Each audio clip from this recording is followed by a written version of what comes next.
Hello, you guys. Welcome to the show, Ebonie Speaks, and I'm here with a special guest, Miss Yvette Akins. Hello. And she's gonna talk to you guys today about doulas.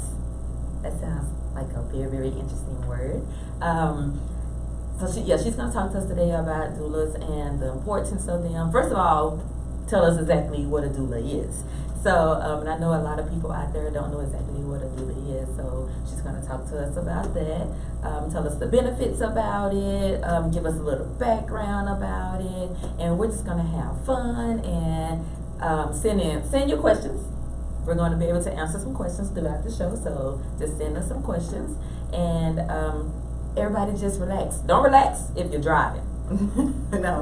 Yeah, don't relax too much. I you know, they have a prop. Like I do. Yeah, I hope it's in a dashboard, propped up, and hands still on the wheel. So, but everybody just relax and we're gonna have a good show. We're gonna have an interesting show, and actually, I'm very, very, very, very eager to learn more and more about doulas. No pressure. Yeah, like you don't even know. I've been thinking about it like.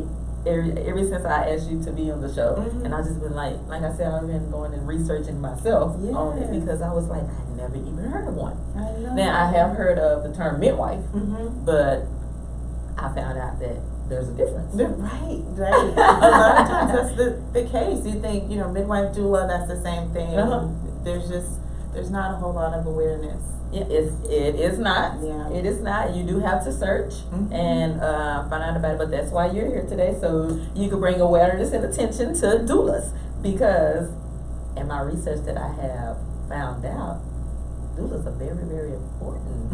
And doulas actually help you relieve a lot of stress, takes a lot of stress off you. Yes. Doulas, I don't want to take a lot from you, You're but doing great. doulas, it's just amazing. Like I was telling Yvette that if I could have more children, I would want to have more children and have a doula this time around, just because of all the information and stuff that I found out about. So I always like to start my show off with a couple of questions, little icebreaker questions, all right, little freedom questions. Great. So question number one: If now some of these questions I might just kind of be crazy, so don't side eye me. Okay. No. I have to remember that we're on camera. It's not just like you got it like this, yeah. But so if you were ice cream, what flavor would you be? Oh, butter pecan. Oh, she already knew. Bluebell. It has to be bluebell. Bluebell. Even though people are licking the ice cream, I don't know. Oh, it has to be butter pecan. Just get one from the very back. It's okay. Oh, so you've probably been asked that before, no. Or is it just your favorite? That's my favorite. Was that your favorite while pregnant, or it's always been my favorite, but it was definitely my favorite while pregnant. Okay, all right, awesome. What is your favorite color? Turquoise. I like all colors, but I think my favorite is turquoise. And why?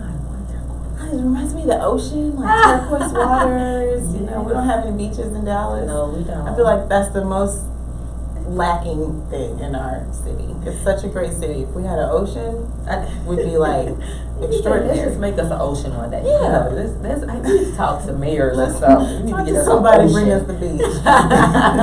That'd be awesome. Right. Yeah, turquoise is a good color. It's like a relaxing color. Oh man. Yeah. Okay. What is your favorite midnight snack? I don't know. French fries. Wait a minute. And like late night snacking, like I don't feel like I ever late night snacked as much until we got together, and like don't you feel like some French fries right now? I'm like, I do. Hold on, do you go out to get them, or y'all have them in y'all go out? He goes out to get them. He takes care of all the late night munchies. Perfect. You want some? As long as you getting it. I used to try to say no, I don't want anything. Again, because I was trying to keep my girlish figure. Yeah. Eventually, he brought me over, and my mom too. We just French fries, apple pies from McDonald's. Oh, Popeye's apple pies are actually better than McDonald's apple pies, but they're not open late. So you can't go to. You gotta plan ahead. They're not open late, You gotta so plan ahead yeah, we for- can't do that one. Oh my goodness, I done heard it all. Fries and apple pies. Hey, hashtag. Hashtag fries and apple pies. Yeah. Awesome. I'm trying to see, did I ever have like I didn't have a midnight snack, but when I was pregnant with my last kid, I always had to have popsicles. Okay. And I guess because I don't even know why. It was relaxing. Yeah. Like I would buy the popsicles, like the ones that's liquid first. Okay. And you put Boy, you took it way back. Yeah, real popsicles. Yeah. And like we would have like the freezer full of them because I would eat so many throughout the day. I ate boiled eggs. Boiled eggs. I had boiled eggs. That was my late night snack when I was pregnant with Elvis. I don't know. I wanted boiled eggs. What? Did you have hot sauce on it? No, thankfully. Just salt and pepper. You got all kind of heartburn going on. You had boiled eggs. Oh, okay. Yeah. I bet your husband was like, you're not eating boiled eggs tonight. He ate a few, but then after that, I don't remember what his snack was. Popcorn, maybe. We tried to let's tone it down. Let's not eat only French fries. We need a variety. We need a healthy variety. Since I'm on the baby, I'm overweight because I got a baby in me. Right. Once the baby's out, you're like, what's the excuse now? Yeah, 10 years in a row, I still got baby weight on me. Right, 18. And women, you know we do it. We do it. I mean, we blame the baby for everything, which our bodies do go through a lot. The changes. Yes, the changes are ridiculous. No. The changes are things that you wouldn't even thought of. More than just rocking the baby. Yeah, more than just putting that baby on that breast, because that breast go through a change too. Yeah, more than just patting that baby, burping that baby. No, a woman's body goes through so much. But if you're going through that, and I am a health coach, I do offer services. There you go. So, IbneySpeaks.com, I do offer those services. Get that body back right. So, all right then. So go ahead and explain to us what actually is a doula. Well, a doula is not a midwife. There is a big difference. But mostly, a doula is not a medical professional. Okay. We don't provide any medical services, even though you can think like your mental health needs medicine. But we're not doing anything medical. So a doula is going to be there to make sure that the mom feels supported, that she feels loved, that she feels cared for. Maybe in a 2-word would be a birth coach. Okay. So throughout the pregnancy, for me, I was like an emotional wreck. I was upset about any and everything. Why didn't you put the trash bag in there? The way it's supposed to go in there. And because of that, I am now I'm torn apart. Why is the tissue roll going on this side and not doing under? These things because I have such a hard time because I'm so fat, because I'm so uncomfortable. Everything is right. Yes. So, a doula is really there to help the mother emotionally, remind her that her partner loves her, remind her that, there may be some ways that she can kind of calm her emotions. A doula is going to be there during birth, and labor and delivery, with comfort measures.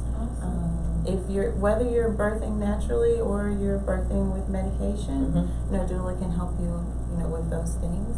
A doula is going to, as a doula, I require my clients to do childbirth education. Awesome.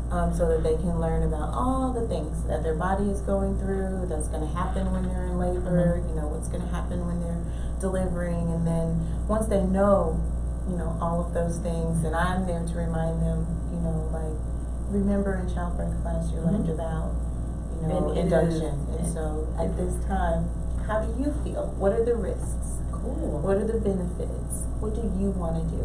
And no matter what it is you want to do, if you say, Yvette, I want the epidural and I want the induction and that's how I want it, and my job is to say, this is what my client wants. She wants the epidural, she wants the induction at 39 and a half weeks, and we're gonna go in the hospital and they give her whatever medication she has to take. I'm gonna, help her with moving around in her labor, reposition her in the bed, and get her in an optimal position so that she's ready to push. Wow. So you're the voice. I'm the voice between. I'm the reminder that she has a voice. Okay. I'm never gonna speak for her. Okay. But I am gonna say, Ebonie, remember what you told me. Okay. Remember what we talked about? How are you feeling? I think the biggest thing is, how does that make you feel? And reminding mom that she can say no. That she does have a choice. And then sometimes we just have this power inside and we don't even know it. Yeah. But somebody looking at us saying, you are so powerful, you can do this. You're like, I am? Maybe I am. I don't know. I don't believe I am, but she sure does. And since she believe I am, I'm gonna go ahead and go with it. And that's kind of, how it was even for me in my delivery. My doula was Royal Lemire. I hope she's watching, Ebonie. And she was amazing. And she was like, you are so strong and you are so powerful. And I was like, who is she looking at? How does she believe this? goodness. But because she believed in me and she supported me and she was like, this is what you said you wanted to do and I'm going to help you get this done. That's awesome. I was like, yeah, I can do it. Women, don't that make you want to just go ahead and get pregnant? Like, Get pregnant. Like, start on it tonight. Husbands, buy the flowers. Yes, men. Don't that just make you... Man, it helps you with the stress as well. It helps as and that's about the husband's role. Yes. Yeah. And so really, it's like the support person. I've heard it termed as like the safety net. Okay. Childbirth is scary for husbands. Even though that they is. have a tough shell and they may not all express it. Generally speaking, the birthing partner is whether it's a husband or a same-sex couple, whomever it is, the birthing partner is worried about the mom. Yes. Is she going to be healthy? Is this going the way it's supposed to? And, as a doula, I'm there to be like the pillar of normal. Okay? So when she's like,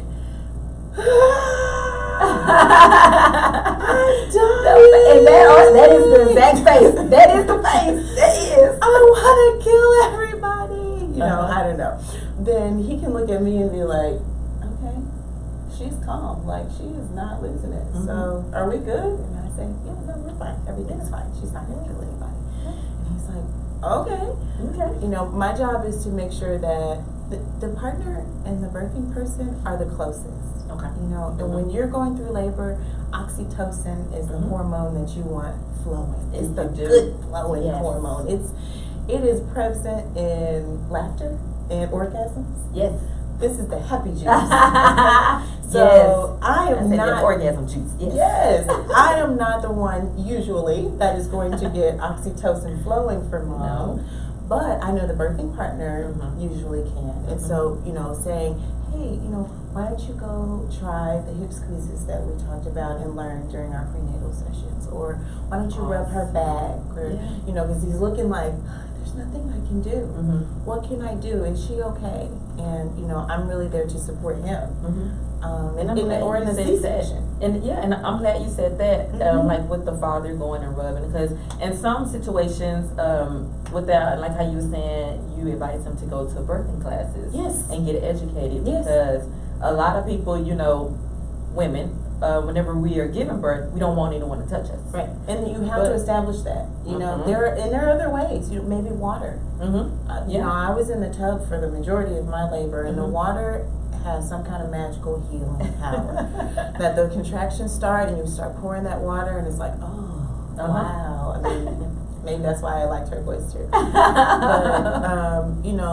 going to that childbirthing class and learning, there's so many different types, of birthing options. Maybe you want hypnobirthing, where they kind of do some hypnosis and self-hypnosis. Oh my goodness, that is available? That is available. I don't teach that class, but that is a thing. Oh, wow. Like a lot of calming and, or you learn the affirmations in birth class, so that then your birthing partner can say whatever affirmation was strong that you really loved when you were pregnant, can repeat those and remind you and affirm you. Or, we do learn comfort measures, and you can kind of try them out in your birth class to say, okay, I like the way this feels, or I like the way that feels, and you know, there's all kinds of different. I thought, how is a hip squeeze gonna help me when I'm having contractions? But the hip squeeze was my thing. Any kind of counter pressure or a squeeze was like, yes.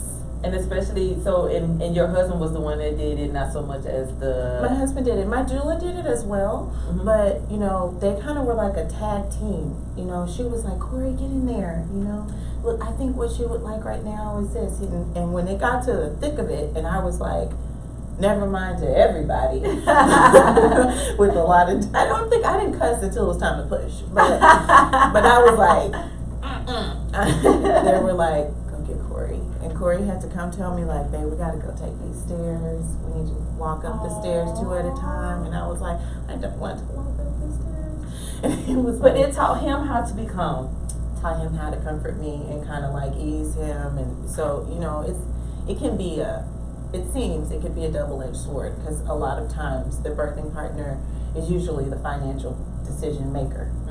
And he or she is going to be the one to say, we don't have extra money for something that's just going to be there for your emotions. Handle your emotions, you'll be fine. And they don't necessarily know all that's involved. But on the other side, once you have the dad, like Corey will scream from a mountaintop, get a doula. Once you have a partner that you have, you know, made that connection with, you guys have gone through this journey together, and they recognize like all the changes that their wife has kind of gone through and conquered, and they see like she did it, they're like, I couldn't have done this without her. Like, oh my gosh, this was invaluable. We'll pay 3 times the amount that we paid, so that we could have and that that's support. The thing, and that's why you're here, because you want people to not take the risk, but you want people to be aware of what's going on, and there you say there are options out there, and it's not, you don't have to just go to a hospital all the time, because back in the day they didn't go to hospitals. They had their babies in their home, outside. And let me tell you, I thought that was, what I tell you, Oregon Trail. What did we do in the computer in school? Is that the Oregon Trail? Yes, we had to buy the.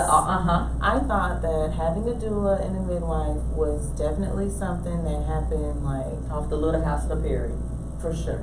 Yeah. You know, and my thing was with my daughter, I had a C-section, and afterwards I ended up with a spinal headache, which was from the epidural and spinal tap. The spinal fluid didn't replace. And it was because I was trying to breastfeed, and the hospital was really busy. I was on Medicaid, and they wouldn't let anybody stay in the room with me, and the nurses were just in a rush. And the nurse was like, you got this. And she sat my bed all the way up and put the baby on me and left. And in that process, my spinal fluid wasn't able to recover and replace in the time frame that it was supposed to. And the spinal headache sounds like, oh, okay. But no, they are killers. It is like it is worse than contractions. It is worse than crowning and pushing a baby out. It is like the most painful thing. And so I'm all night trying to figure out how to nurse this baby, and trying to figure out why I'm in so much pain. But I'm thinking it's because I had a C-section. And the next day, everybody's coming to visit, and I'm trying to hold it together, and I'm smiling, and they're like, oh, you're just faking tired. it. Yeah, you're just faking it. You know, and everybody's like, we got a healthy baby, and that's all that matters. You know, but that's not all that matters. We need a healthy mom and a healthy baby. And so when I got pregnant the second time, I was like, well, actually the third time, we had a miscarriage in 2016. But when we got pregnant this time, we were kind of like, whoa. They said we weren't going to be able to get pregnant. So, all right. And I was instantly triggered. I was like, how am I going to recover? How am I going to have this baby? Like, you was happy at one moment, and then it was like and then like reality hit, and I was like, you got to deliver. And I went to my OB, and I said, well, I heard that, because I just didn't want to use the medicine.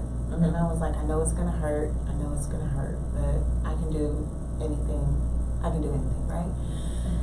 We were born for this. Isn't that why we were made to recreate? You know? And so I went to my OB, and I was like, you know, I heard that women push babies out even after having a C-section. I didn't know what I was talking about. I just know that I heard some people had done it.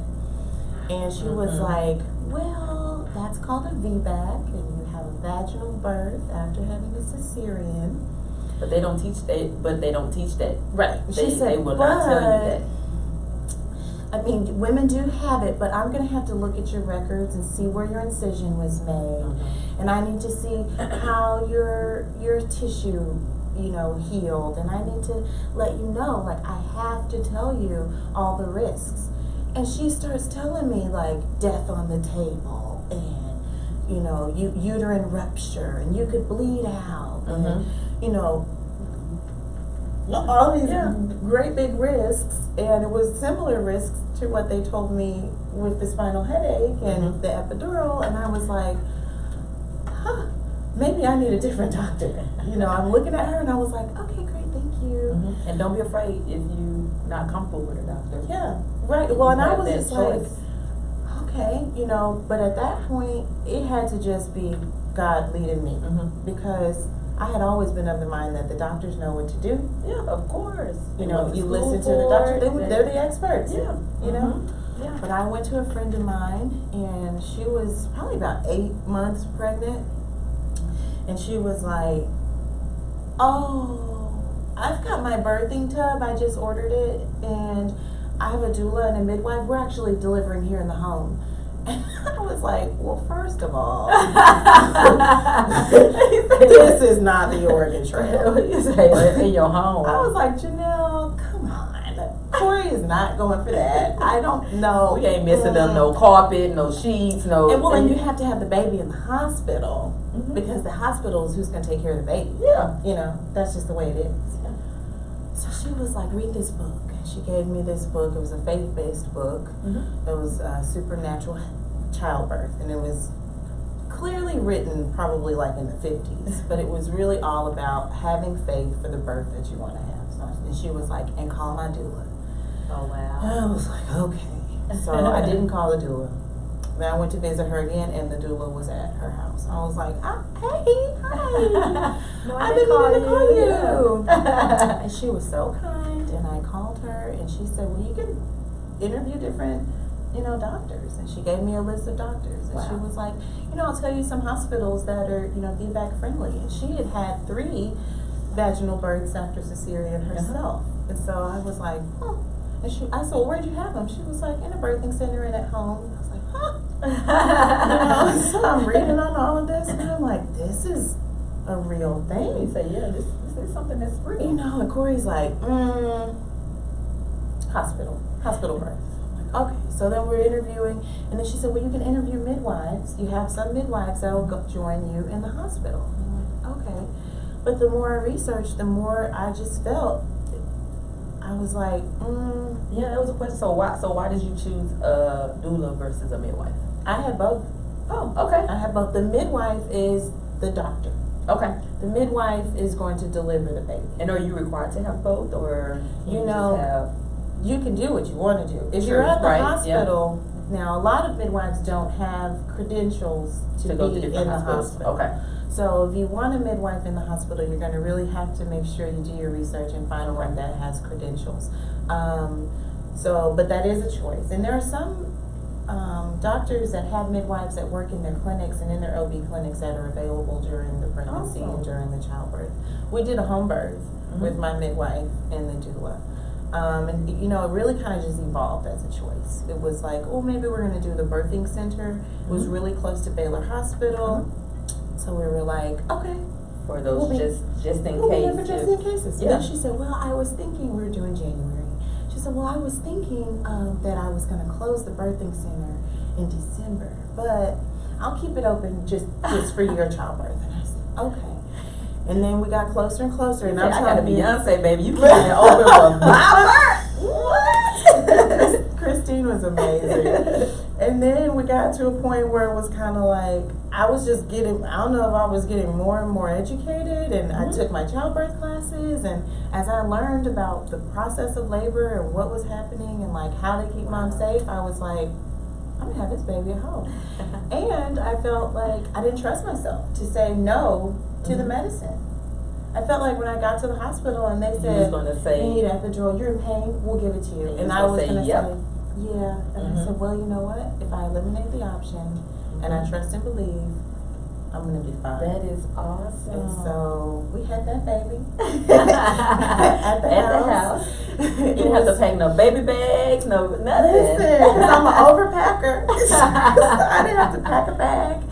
I didn't have to go to the hospital, like, you know, and pack up your other baby. You Right. didn't have to pack her up or find somewhere for her to. Yeah. It was indeed one of the most beautiful experiences. And afterwards, it was like, as soon as that baby comes out, you were like, oh, we did it! I was like, we did it, y'all. We high fives all the way around. I was so excited. They were like, no, you did it. I was like, no, we did it. It was just like, oh, you know, then a few hours later, you were like, I pushed an 8-pound baby out of my vagina. Okay, and the doctor told me that I was gonna die. Okay, yeah. but God said something different, yeah. and I could not share that. You know, so initially I was like, I'll just learn childbirth education, and I'll just start teaching childbirth education. And I'm like, you know, I'm going to the poorest of poor communities. I'm teaching everybody because we don't know. We don't. My cousins didn't know. My relatives didn't know. My mom didn't know. They were all just kind of like, what are you doing? But I never went to a childbirthing class. Right. Never. You know, and the people that do go to the childbirth class that's like at the hospital, and, you know, I'm for all people, but I'm a black woman. And black women think that, like, going to a Lamaze class or going to, you know, like the hypnobirthing or just going to just a comprehensive childbirth education class to learn about what's happening in your pregnancy and what all the options are, medicine or non-medicine, hospital or at home or birth center, so that you are informed, so that when the doctor says to you, like mine, oh, well, you can't push that baby out because she's going to be too big and I'll have to break her clavicle, then you're not afraid of what the doctor is saying. You know, they cannot diagnose that until you're pushing. That's an emergency decision. That is not a decision that has to be made right here, right now. 3 weeks. You know, in my childbirthing classes, we teach brains. What are the benefits? What are the risks? What are the alternatives? What does your intuition say? What happens if you do nothing? And can you have some space? It's important that you learn about your body. Learn about it. Yes, and that with my health coaching, that's one of my classes is you learn about your body. When you learn about your body, can't no one take that away from you. Nobody can tell you. Yeah, this is what my body was created to do. These are the things that my body can and can't do, and you know, just because the doctors went to school for it and they are quote experts, they don't always have your best intention in mind. It's big business. Not taking any credit from any doctors at all. And there's some amazing doctors out there. It is. But if you know your options, then you can say no. This is what I like to tell my clients. Whenever you're going into your doctor's office, know something about your situation. Right. Because if you know something about your situation, you show interest to the doctor that you're interested, that doctor opens up more. Versus, you know, you just go in there and you just sitting and the doctor's just basically just giving you all advice. Right. You have no say so in nothing, and then they're done. It's a 10-minute visit, and you're out the door. And they're in a rush. They're in a rush. You know, I had to share with one of my clients. She had her book. You know, I give all of my clients a pink book, and it has like a list of all the questions that they can ask their provider. And she went in with her questions. She was ready, and the doctor was in a hurry. You know, and the nurse said, well, I can take your questions and give it to the doctor, and then she'll, you know, answer the questions back. And she said, okay. And she said, well, I didn't know what to do, and so I wasn't sure. And I said, the next time you go to the doctor, I can join you, if you're okay with that, or just put me on a conference call. And then we can ask your questions.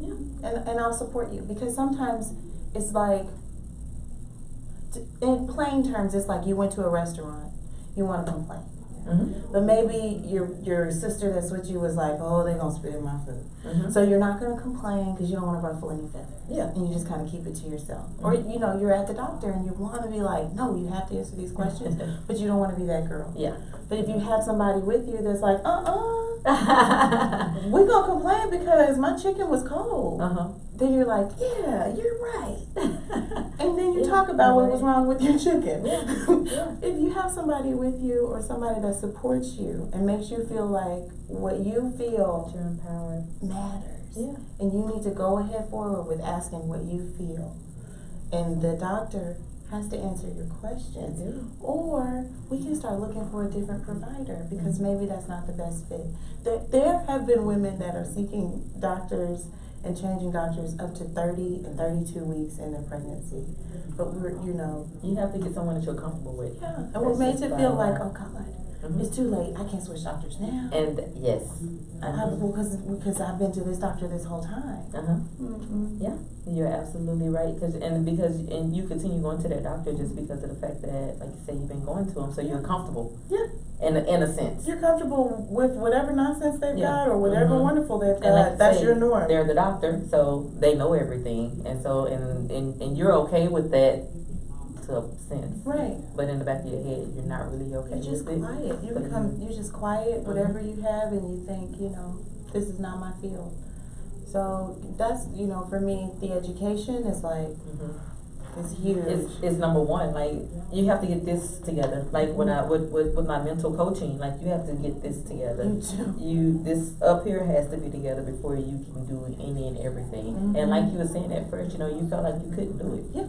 But you the whole had time. Support system. I was walking around the house having contractions, breathing through the contractions, and in my head I was thinking, any minute now, Christine or Ebonie is gonna come over and they're gonna say, you did so good, honey, but we have to go to the hospital now.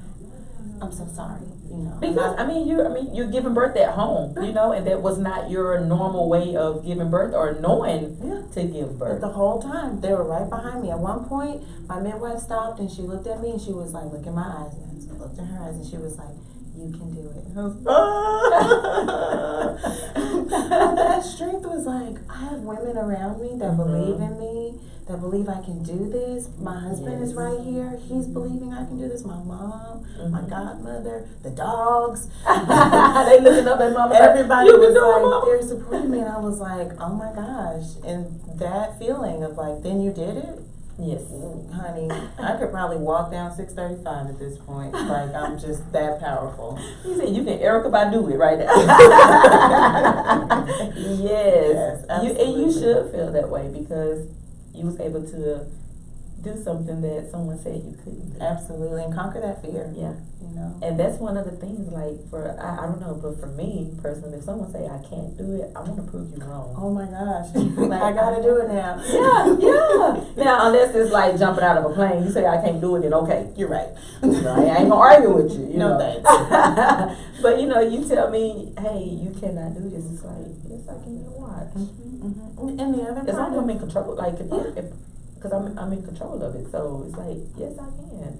And then you have that good support system. Yes, absolutely. And that's it right there, having the good support system. And the support system is like life or death sometimes, because women are dying. Women are dying in the U.S. Like, I think we are the highest. I took all my notes because I'm terrible with stats. But compared to other developed nations, the U.S. has the highest maternal mortality rate. 11 out of 100,000 births for white women. Women are dying. 41 out of 100,000 births for women of color. Wow. So when you think about 100,000, I think we have like 3 or 4 million people in our city. So every 100,000, 41 women are dying that are black women or women of color, and 11 that are white women. That's a lot. And to have somebody that can say, oh, you have a choice right now. Do you want to stop for a moment and ask the doctor to explain to you what the benefits are and what the risks are, and take a moment to make a decision? That is. Could be life or death. You have women that are having C-sections, and afterwards this young lady had internal bleeding. And her husband knew something was wrong, and he was asking, and he was talking, and they weren't listening. And, you know, everybody's like, well, why? Why are the women dying? It's systemic racism. Oh, wow. That's gonna be, whoa. That's it. That's, whoa. Well, that's the only reason. It's not because Whoa. they're rich. It's not because they're poor. It's not because they're not getting the right health care. It's systemic racism. Wow. And there's like a huge movement. There's such a huge movement. Like, black women and women of color are not being heard for their pain and their experiences. And what you saying, the pain, because we are considered Stronger. That, or we're considered mad black women. Oh yeah. Oh, because all we do is complain. Yeah. Yeah. All we do is complain. so all we do we're is not fuss at being people. All we do is cuss people out. You know. So there's no way. Darlene, love you too. and that brings me back to with my situation with giving birth to my son. I developed a heart condition, but with being in the medical field, I knew something was not right with my body. Right. And I didn't get into the health coaching until after I had my son, but I just still knew that something was wrong with my body, and that is what made me go to the hospital, because I called my OB and they just kept telling me, hey, you just had a 9-pound baby, you know, you're hurting because you had this huge baby, you have fluid. I couldn't understand the concept of put your feet up and just continue drinking water. I'm like, but I have this fluid everywhere. But you're the doctor. They're the expert. Yeah. So, okay. Now, one time did you say come in so you can see me? Because I believe that if he would have saw me, it would have changed everything. But you're too busy. The doctor was too busy to, It's not about your education level. Nope. It's not about how much money you have. Nope. It is the color of your skin. Yeah. Serena Williams. Serena Williams had a C-section and she knew something was wrong. She didn't know what, but she knew her body, and she knew that she had like a bleeding condition, I believe is what it was. Don't quote me, but I think that's what it was. But so she continued to tell them something's not right, and she had to like all but yell, like, I need somebody to scan and check me out, for them to say okay. And then they discovered that she could have died. And that's her. And this is Serena Williams. Yes. Somebody with money. What are you talking about? This is like, she on the white people level. Yeah.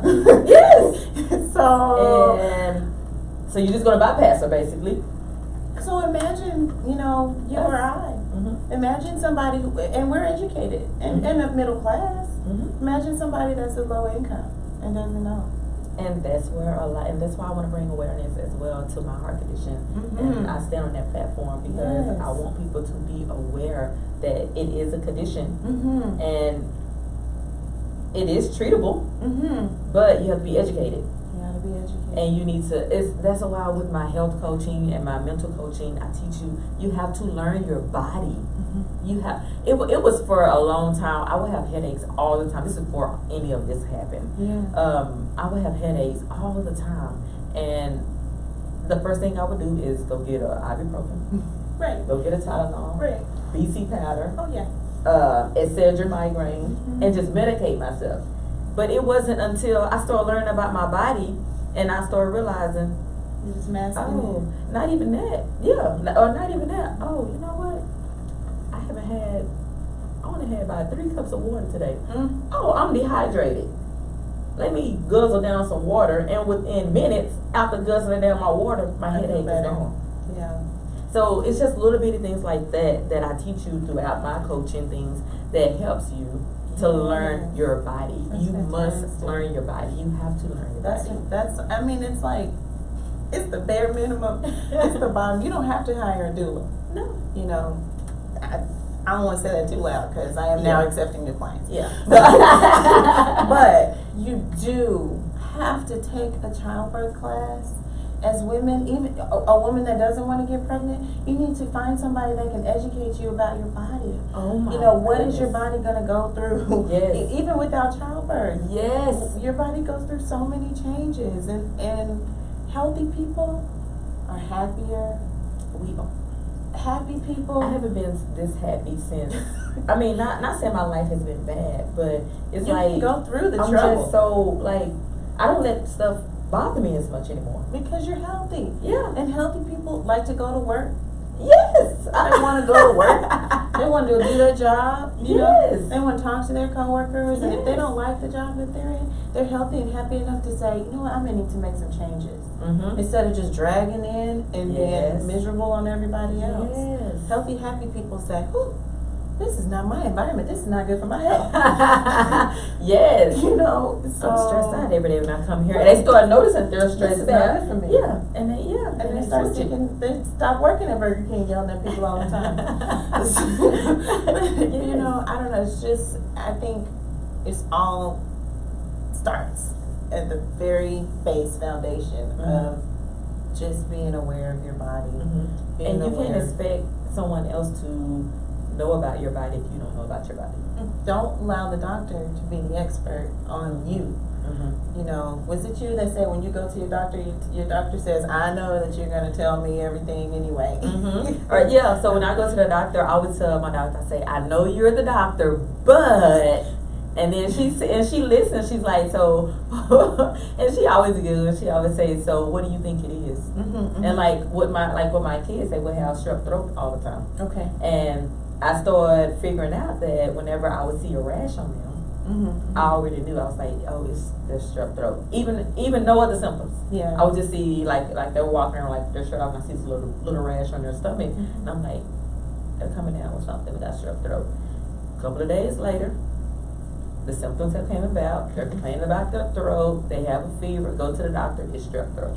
I'd love to say, too, that Google is not the way to be informed about your body. Because I feel like some people are like, yeah, well, I can Google it. We're such an information overload as a society. But even for me, I had to tell myself, like, my pediatrician had to take me, she used to put me on a Google ban. She was like, if I could take Google off of your phone, I would. Because I kept Googling, something's wrong with the baby. Oh, let me Google, see what Google says. And then the next thing you know, it's like a brain tumor. And it's you know, like, my baby got a brain tumor. And it's not even. You want to seek a professional. If we can budget ourselves for eating out, for going to Ross, for all these other things, going out, drinking, we can budget ourselves, because somebody like a mental health coach is not necessarily a lifetime commitment. No. You know, to get you from point A to point B so you can thrive throughout the year, the rest of the years of your life. Maybe you want to do that for a year. Maybe you want to do that for 6 months. Maybe you want to do it every 3 months. Whatever it is. I feel like we have to start investing in our care, in our health, and in our lives. Yeah. And I say that in my consultations. When I talk to a mom, she's like, I'm just not sure, if my husband is going to allow me, or I'm not sure if we can afford it. I say to them, the first thing I say is, I also offer childbirth education, but I don't do both. If I have a client, I generally will not be their childbirth educator and their doula, because then they start to look at me to make their choice. And I don't want to make their choice.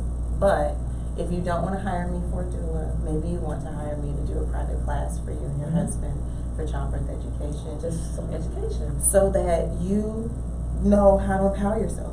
So you know how to confidently decide what birthing route is good for you. That's awesome. And not be like, well, what I want to do is this, but nobody else really wants me to do that. And not being able to say, well, I want to do it, and I, examine the benefits and the risks, and this is the choice that I'm making. And that's awesome. And I'm glad you brought that up. With the first thing women we say is my husband. Which my spouse, my partner. Yeah, which I understand, in a relationship, you have to check with. But at the same time, go back to like Ross, going out to eat, doing this and doing that. Did you ask your husband or your spouse, your significant other, could you go to Ross to buy that new dress? Right. No, you went out and you did it. Right. And you invested in that dress that you bought that dress for. Maybe she asked about Ross, but she didn't ask about Chick-fil-A. And people look at it like, well, the money situation is totally different. But if you're doing Chick-fil-A every day, right? You can say now, you really can't say. How many people are packing up the leftovers from dinner and taking them to work every day? Not everybody. No. No. Except for me. Well, me too. Oh okay, yeah, so maybe everybody's doing yeah. Oh yeah. I'm gonna take some lunch. Yeah, but you have to, and I teach my clients too. You know, you have to understand that you eat out every day, all day. You're eating all this unhealthy food, and when it's said and done, how much money are you spending when you go to the doctor? Right. Are For you going to the prescriptions? doctor? Are you going? But you're going at the last minute when it's like When something's bad, when something's wrong. bad, and then you have all these prescriptions. So all that has added up. Then you have to take off work. So now now you're losing money, right? Because you had to take off work. And I'm like, calculate all of that up versus if you would have just hired me, I could have just got you. And hey, real quick sum it up, I could have got you right. So that way, It's your life. yeah. Ebony So gets your life. Okay? So that way, guess what? You don't have to take off work when you're sick because your sickness is going to be down to a minimum. Some things you can't avoid. Right. I mean, some things it's, I'm gonna say like food poisoning, and you have those bubble guts. You might take off work. Those are some things that you just can't avoid. Right. But you know, if you get a health coach, teach you when to eat, how to eat, what to eat, and listen to your body. Right. And I think a lot of it has to go into stop thinking that you already know. I know we don't know what we don't know. Right. But it's kind of like there is just such a mentality like there's nothing that you could tell me that I don't already know. There's what are you really gonna teach me? And the same way, and I'm sure a lot. And for you, it's like, well, what's up with your mental health? How are you gonna teach me? Let me investigate That's what you. I tell people, I'm not exempt from stress. I got a therapist too. Yeah, I'm not exempt from stress. I'm not exempt from having anxiety. I'm not exempt. Right. But you've learned how to manage. I have skills that by going to classes, having friends that are coaches or psychologists and things like that, to where I'm able to use my skills. These life skills. Yeah, and I'm able to use life skills. So that means eternity. Until God says it's time to come home, I can use my skills. So but we have been getting a couple of questions going on. Yay. Let's see, we're gonna take a couple of minutes just to look at some of these questions. Let's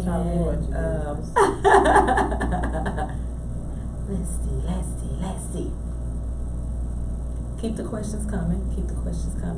Brianna, hello, that is my heart sister. I'm gonna share real quick, real fast, Brianna.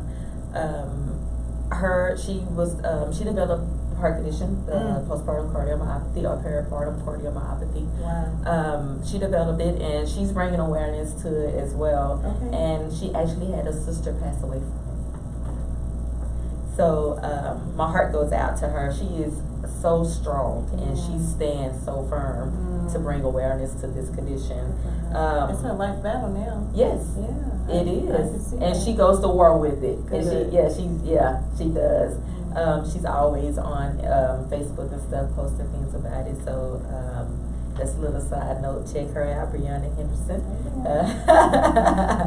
But we're just standing on a platform, for this, for women, and I said we're standing in the gap. Yeah. You're standing for the women that don't know anything about doulas.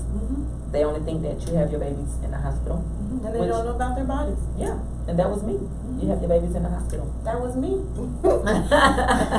And I felt like, even more so, that's what made me feel like if I didn't know, and most of the people in my close connection of networks didn't know, how many more people are out there that don't know, and how can I share that word? I feel like I was telling one of my doula sisters, I feel like I'm always yelling. Black women are dying! I'm always yelling. I'm on Facebook and I'm posting something, I got the hand claps, and she's like, oh, I see them. I'm like, can we tell you something? Yes, I see them. It's so serious, and like I am yelling. Yeah, because you want your voice to be heard. You want people to be aware of it. I am. You want people to know about it. It's important. Without this awareness, and like Brianna, you're losing people that are close to your heart. And Yeah. This is not just a statistic on paper. These are like real this lives. is real life. Yeah. And I could have been one of those statistics. Exactly. And with that being said too, even though, say if I was to have a childbirth at home and I had a doula and I developed that condition. So with the midwife, she's going to be monitoring you constantly. Okay. So at home, they are checking my blood pressure. I don't remember how often because I am not a midwife. But they monitor my blood pressure and my heart rate. They're checking the fetal heart rate and monitoring the baby. They're kind of watching you. There's never going to be a chance where she says, if things are fine and everything is checking out right, then you're going to continue. So you guys hear that? Right. It's the same thing. So even though I had my condition, it would not, if I would have known anything about this, it would not have changed my mind to not have a childbirth or versus a hospital birth, because it's the same thing. You have a midwife that's checking, and the hospital. And she comes I had with someone all checking. the same equipment that they will have at the hospital. She brings it. They came in with the cavalry, and my midwife had a midwife student. Okay. So she was a doula, but certifying to be a midwife. Okay. So I had 2 midwives and a doula. And if at some point my blood pressure started spiking or the baby's heart rate did something different, we would always have a plan B and a plan C to say, okay, now it's time to go to the hospital. Awesome. So they're not going to just, kind of let you go and just hope for the best. These are people that are trained medical professionals. So don't be afraid, you guys, just because you have this is stigma of what if something goes wrong. Right. Something can go wrong in the hospital. It doesn't have matter. A condition. And they have to go to the hospital. Now that's different. But you can still have a doula. When I had my C-section, it was a scary, scary thing. And if I had somebody there, like my husband was there, but if I had somebody there that could tell me and coaching me and telling me what was happening, and these days they're doing like gentle cesareans where they'll put a half of a sheet instead of that whole blue thing that would separate you from your body. They can do a half partition. Basically, all you see is your belly as you lay there, and then as the baby comes out, you see the baby coming out, and they place the baby over that partition and put it on the mom's chest. They have some that have clear partitions, so it goes all the way up. They're allowing babies to push themselves in essence out. They just do the incision and let the baby kind of wiggle its way out of the stomach, out of the incision.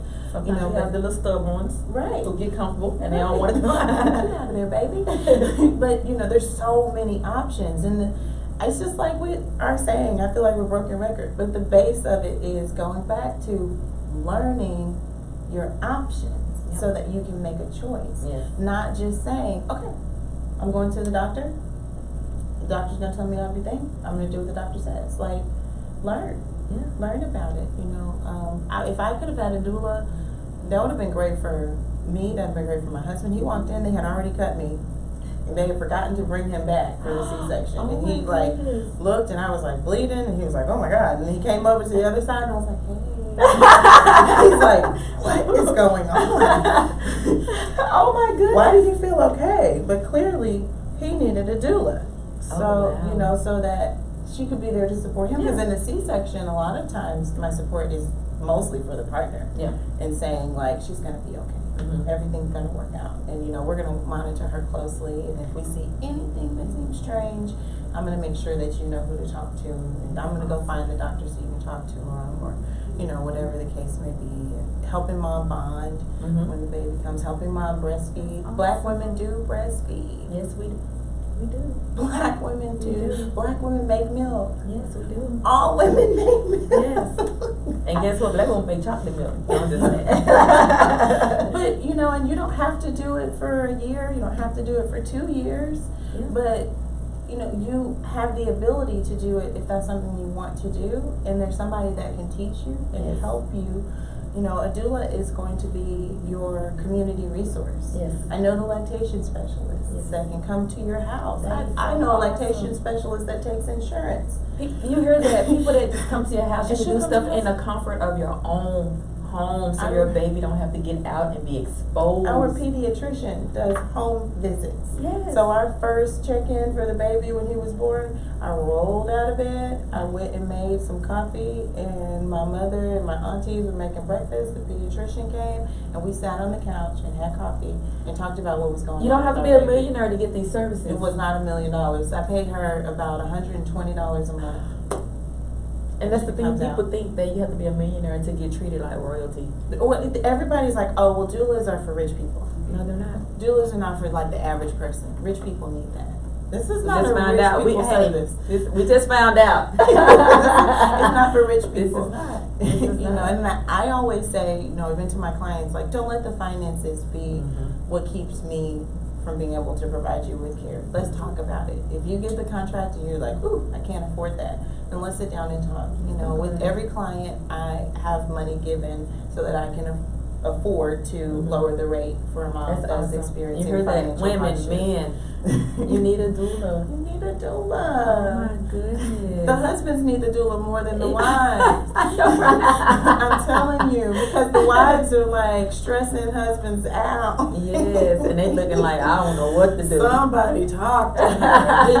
My husband's favorite thing was, did you text Ebonie? Did you text your doula? Did you call your doula? What did the doula say? Ask the doula. I'm saying, that is awesome. All he wanted to do was go get the snacks, and he rubbed my belly down with the shea butter, and you know, we were able to enjoy the pregnancy, happy parts of pregnancy. Yes. And when I was like, I could just call her. I was like, or he was calling and saying, we gonna call Ebonie because you over here going through something. And she would reassure me. She would talk to me. I was like, I know you were just sent from heaven, because she would just call me. She would say, you know, here are some options for you. Why don't you try this? Go to see a chiropractor because you're probably in a little bit of pain. Did you know pregnant women do not have to waddle? The waddle is not a thing. I didn't have a waddle. So if you have the waddle, it's usually because your hips or your pelvic bone or something in your spine is out of line. You see that? Education. And the chiropractor will get your body straight.